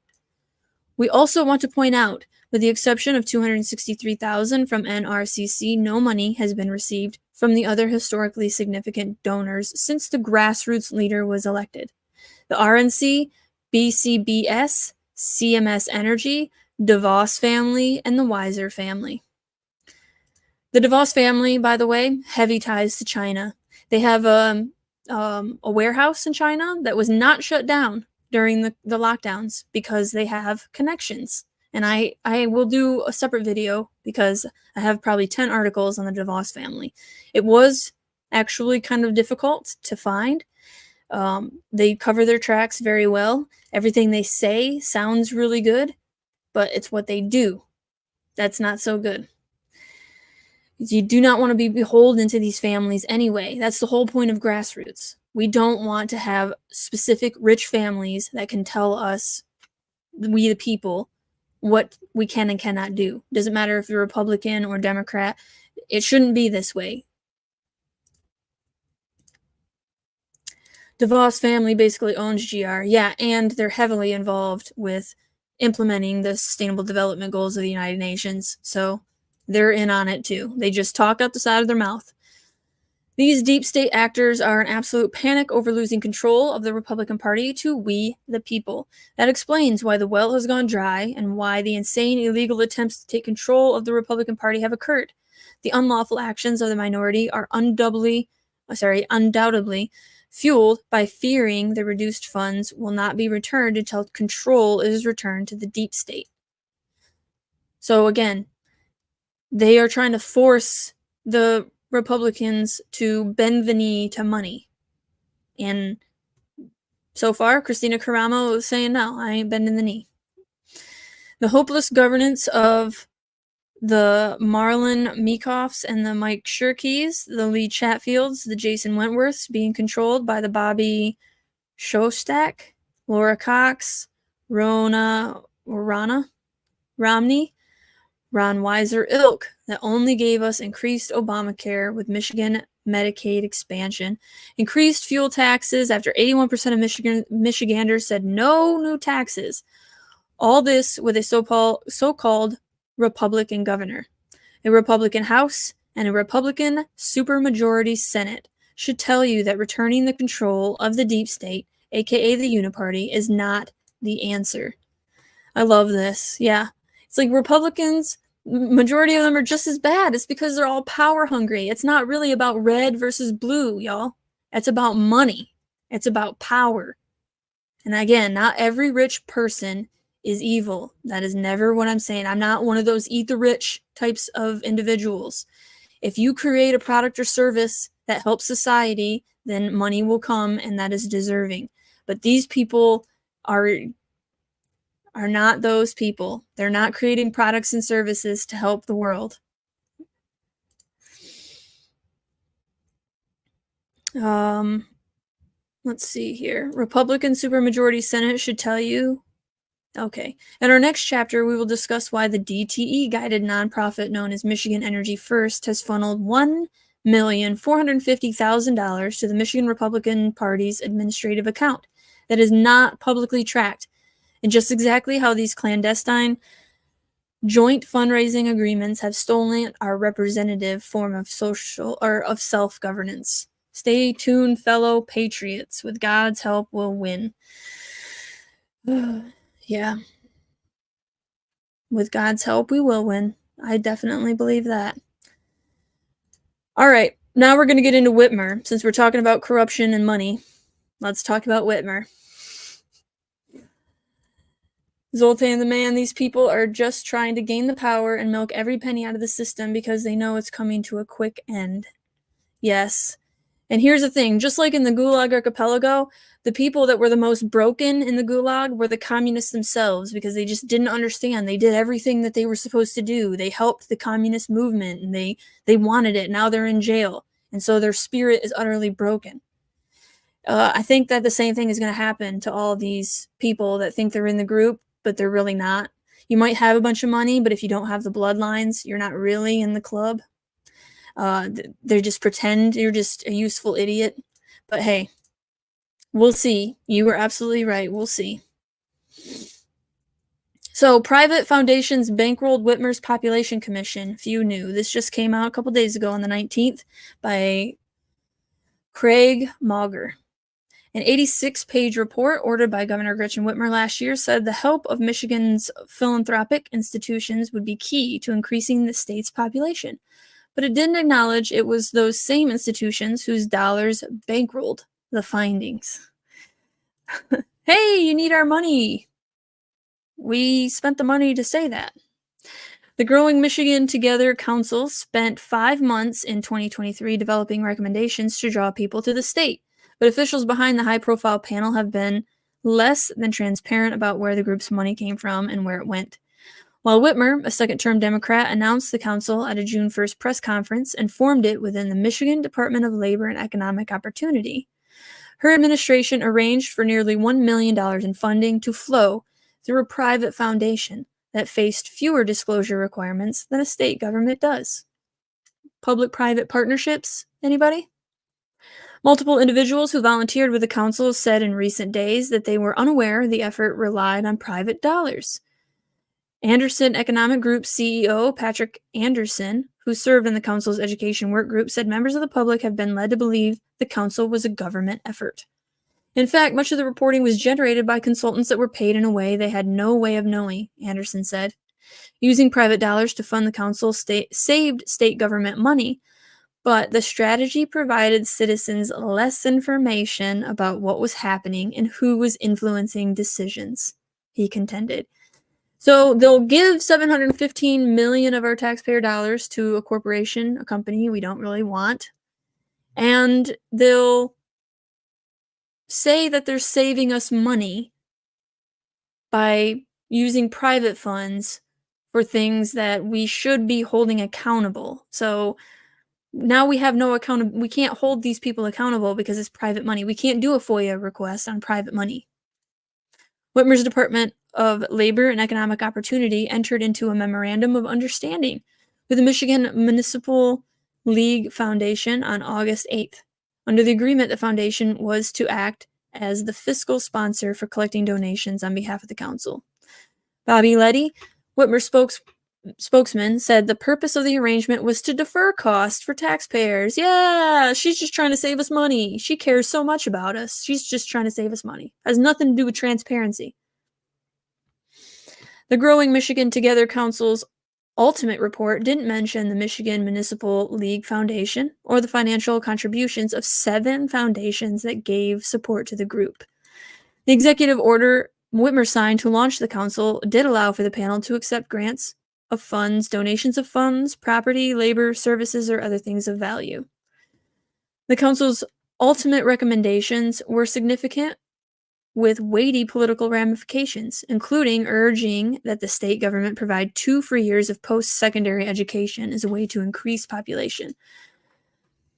How is it? Because if you give, there's nothing in free. There's nothing free in this world. Taxpayer dollars are going to pay for that 2 years of post-secondary education. So that means taxes. Our taxes are going towards that. Lowering taxes is the only way to get people to come to this state. But urging that the state government provide 2 free years will only raise taxes. So that's not going to increase population. The recommendations came as Michigan leaders have struggled for 50 years to combat slow population growth. The Census Bureau estimates for 2022 show that Michigan had the 49th slowest rate of population increase among the 50 states since 2000. Only beating West Virginia, which lost population. The governor's office formed the Growing Michigan Together Council to develop a statewide strategy aimed at making Michigan a place everyone wants to call home, according to a June 1 press release. I don't think so. This Growing Michigan Together Council has obviously very shady goals, and I'm going to get down to the bottom of it. The council, with 20 voting members, used consultants to gather research and held public events, eventually finding in December that Michigan needed to build a lifelong education system and create thriving communities to attract young talent. Thriving communities like 15-minute cities. The government cannot bring this vision into reality on its own, so our vision must engage public, private, and philanthropic institutions that all have a role to play in building a better Michigan. Come down here, the department identified 7 foundations that contributed to the Michigan Municipal League Foundation. Combined, the organizations gave just under $1 million, $906,000. The 7 contributors were the Charles Stewart Mott Foundation, $250,000, the Ralph C. Wilson Jr. Foundation, $100,000, the W.K. Kellogg Foundation, $250,000, the Skillman Foundation, $6,300, the Kresge Foundation, $100,000, the Joyce Foundation, $100,000, and the Fred A. and Barbara M. Family Foundation, $100,000. So I looked into a few of them. You come over here, W.K. Kellogg, UN, and PV. The Public Foundation formed New Data Alliance. The goal of the new alliance is to build capacity to achieve the Sustainable Development Goals with people, technology, and process. Starting with reducing rural inequity, W.K. Kellogg Foundation and these other ones form a new data alliance using big data geospatial technology for sustainable development goals. Come over here, the Charles Stewart Mott Foundation supports nonprofit organizations that are working to strengthen its hometown of Michigan, but here they're on the United Nations Department of Economic and Social Affairs list. So those are the 2 biggest ones that gave $250,000. And here's more on this SDG Data Alliance. In 2021, the Geographic Information Systems software company Esri and Kellogg Foundation and Public Foundation launched the SDG Data Alliance to advance the Sustainable Development Goals. The alliance will create an SDG data hub for each of the 17 goals across developing nations in Latin America, Asia, and Africa. You're right, not here in America. Yeah, right. Based on geospatial frameworks and technology, the data hubs will assist developing countries in measuring, monitoring, and reporting on their progress towards reducing inequality and will empower people to ensure inclusiveness and equity. The United Nations Office for Partnerships is playing an advisory role in facilitating the consultations and collaboration. So we'll go back, but just to give you an idea of who is funding this, and of course, this whole thing is about the United Nations. If a state agency had funded the council, any member of the public would have been able to request detailed information about the contributions and spending. And the agency would be required to release records. But a private nonprofit organization, such as the foundation, doesn't have to follow open records policies. It wasn't clear Friday how all $906,000 was used. Through a Freedom of Information Act, the Department of Labor and Economic Opportunity revealed $203,000 in its own taxpayer-funded expenses for the growing Michigan Together Council, a small fraction of the private money involved. David Egner, president and CEO of Ralph Wilson Foundation, said the foundation's involvement grew out of previously funding a series of reports on the Michigan's future by the Citizens Research Council. He said he was hopeful by the way the council was arranged, with funding from outside of the state government, would help ensure its work is influential into the future, regardless of which party is in power. There's no partisanship, but there's also no voting. Did we vote for any of these people that are part of these foundations? That is ultimately the problem with this, how did she say it? Humanist? Right here. Enlightened humanist mentality is we didn't vote for these people that think they know better. And in America, we're supposed to vote. And it's supposed to matter. Alas, we've been hijacked. Whitmer kicks off abortion access tour for Biden-Harris 2024 presidential campaign. The tour, which involves nearly a dozen events, including roundtables and voter registration drives, will kick off Friday, January 19th, with Lieutenant Governor Garland Gilchrist, once again, a young global leader in 2021, pointed out by the World Economic Forum for his commitment to the New World Order. Guys, that's who we got here, appearing in Flint. There's additional plans to host a day of action on Saturday, January 20th, with events also occurring on Monday, January 22nd, the anniversary of Roe in cities across Michigan, such as Lansing, Detroit, and Grand Rapids. In Michigan, we made great strides in protecting this fundamental right. People spoke, and they spoke loudly, but I also think it's important to remind people that it's not the last word, Whitmer told MLive January 18th. It's not a fundamental right. The baby has rights. The fact of the matter is, we've got one candidate who has vowed to do everything in his power to protect women's rights to make her own decisions about her body and her health care, and another who made the court appointment that eviscerated Roe v. Wade. Yeah, and you know what's funny is that evisceration of Roe v. Wade, sending it back to the states, was perfectly timed once again to help the Democrats. It perfectly helped them. Former President Trump, for his part, has remained more open to compromise than his Republican colleagues on the topic of abortion in recent years, though hasn't ruled out enacting some form of a ban. He has, however, touted himself as the president who was able to kill Roe v. Wade, after nominating 3 U.S. Supreme Court justices who ultimately voted in favor of rolling back nationwide abortion access. Again, though, the Democrats didn't have a pot to piss in before that happened. I'm just going to be honest with y'all. They were in disarray. They had no unifying topic until Roe v. Wade happened. And then when it got kicked back to the states, that's what she ran on. Now, I think she was selected. Her money came from the World Economic Forum, majority of it. I think it was 8 times more than Tudor Dixon she had. So she definitely was selected, but the cover story of she was elected because of abortion, it covered it up. It made it look not so suspicious. But without the Roe v. Wade being overturned to the state, if she would have been voted in again, everybody would have known that it's because she's corrupt and has sold us out. But she had a perfect cover story thanks to Roe v. Wade being kicked back to the States. When speaking during a Fox News town hall, he acknowledged there would be concession one way or the other on the topic, lest Republicans continue to lose elections due to their respective positions on abortion. What we need to do is we need to help people get the information that abortion is actually eugenics. And if you look at the history of eugenics, it goes to Planned Parenthood. What is her name? Margaret Sanger, I believe. Don't quote me on that. But I already did a video here discussing eugenics using Corey's Diggs article.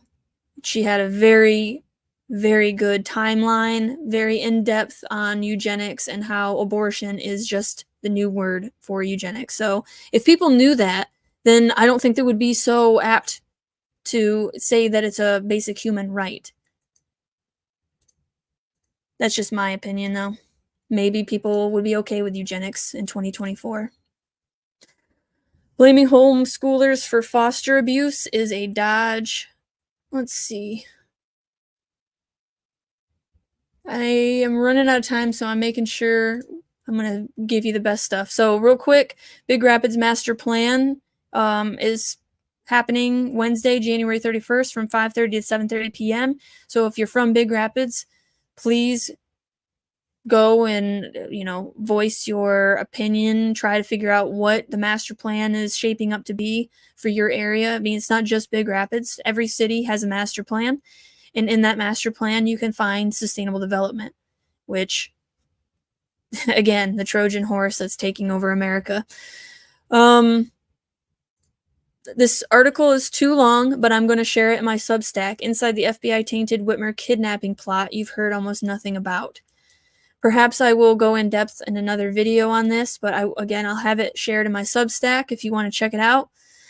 We should know by now that it was absolutely entrapment and that it was only a problem reaction solution scenario in order for her to justify completely locking down the Capitol. The Lansing Capitol, has barbed wire, surveillance, facial recognition, and all that.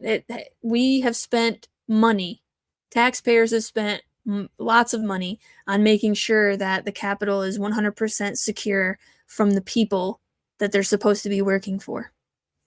So she was able to get that done because she almost got kidnapped, allegedly. But again, the FBI was heavily involved. It was entrapment. Michigan's corruption explain. Follow the money. This is the last article that I'm going to share with you. And anything else, I will roll over to next week. Michigan's corruption explained. The challenge of itemizing and defining corruption in the state of Michigan is a daunting task indeed.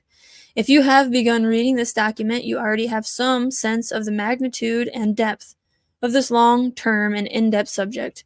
The Bible tells us, 1 Timothy 6:10, that for the love of money is the root of all evil. Can there be any doubt as to the absolute truth in this verse? I think not.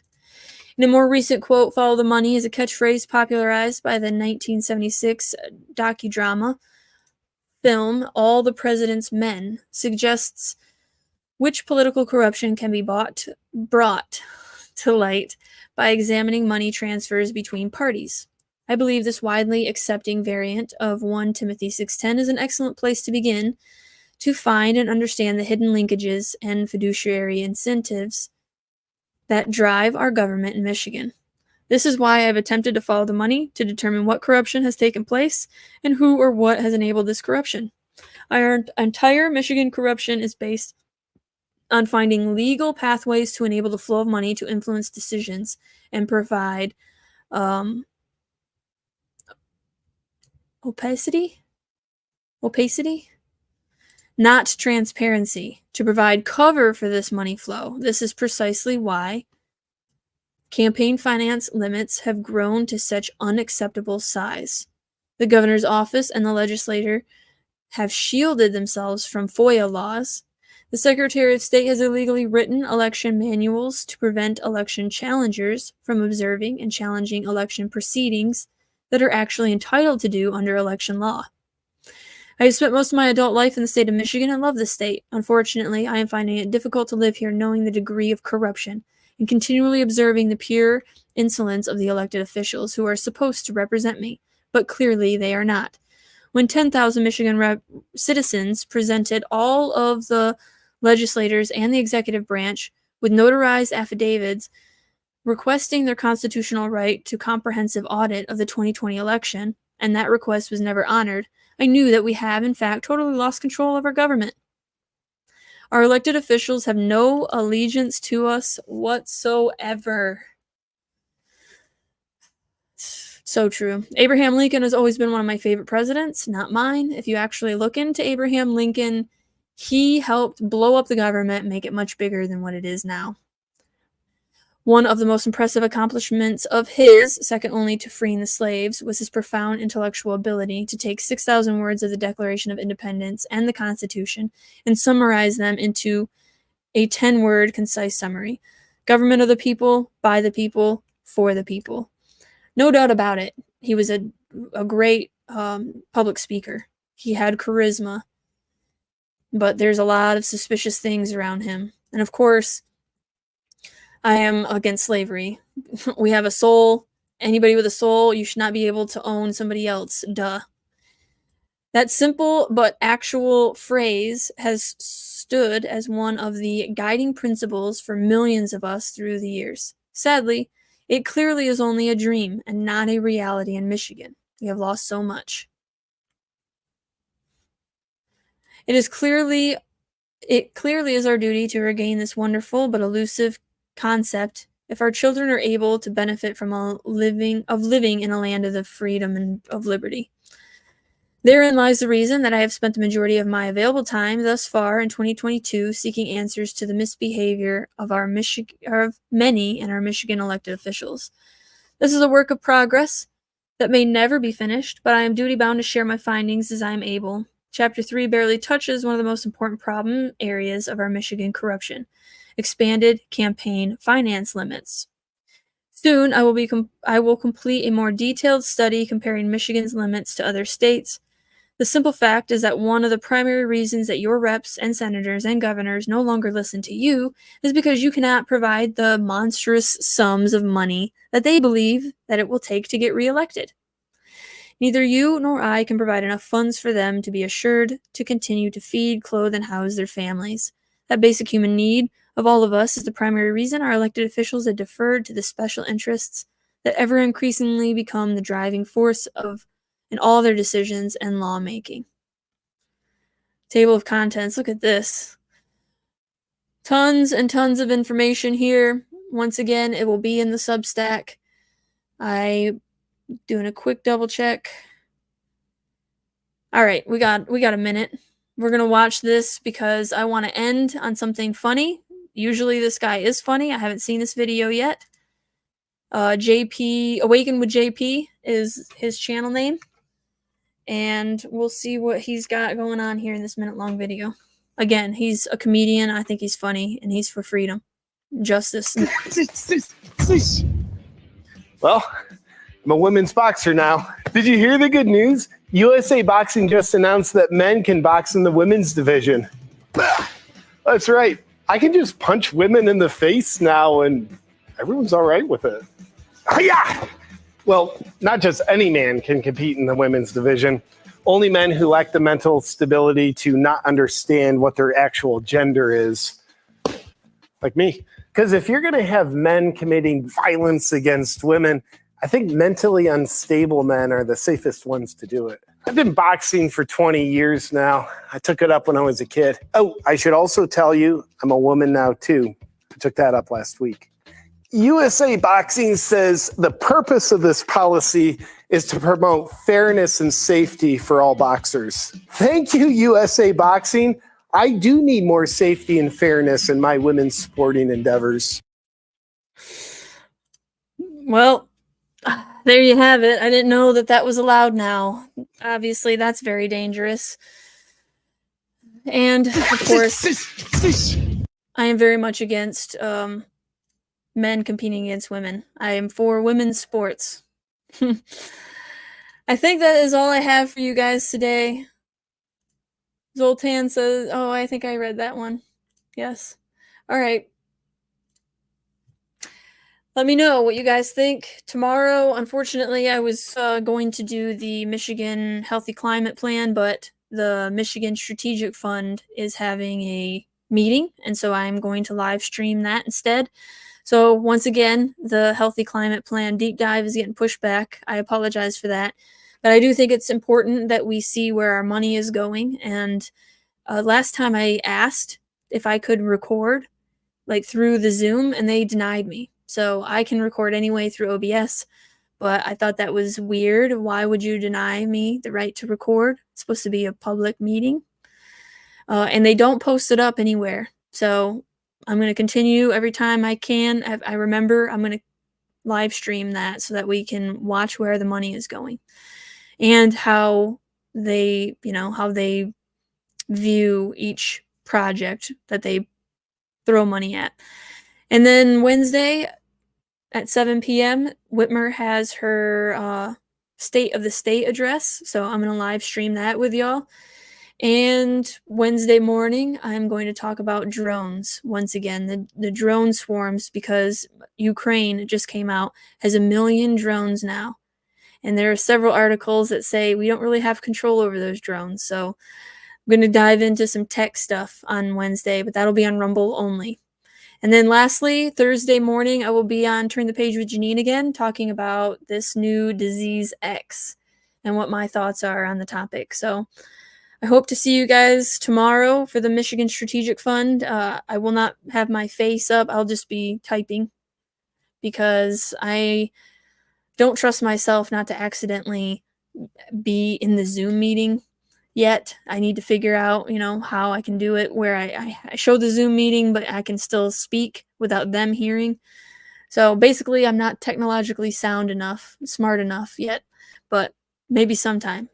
Anyway, thank you guys again. I really appreciate you being interested in Michigan politics, trying to keep up to date. A lot going on because we have the most corrupt governor, I think. One of them. I know that there are other corrupt governors, but we definitely have one of the most corrupt in the United States of America. And so we need to keep our eyes on her and what she's doing. And I definitely think that her campaign going to all 50 states talking about abortion, that is her trying to show her face to everybody so that when she takes over for Biden in August, that you know who she is. She's the abortion lady. Baron, another great live stream. Thanks again, Blade Runner. Thank you. Thank you, guys.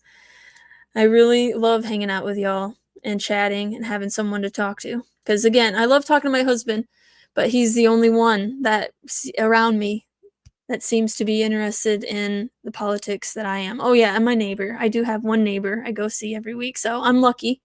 I have some people to talk to, but I'm very, very lucky to have y'all. So I hope to see you guys tomorrow. Take care and try to stay warm. It's warming up here in Michigan, so I will be able to stay warm. I love y'all.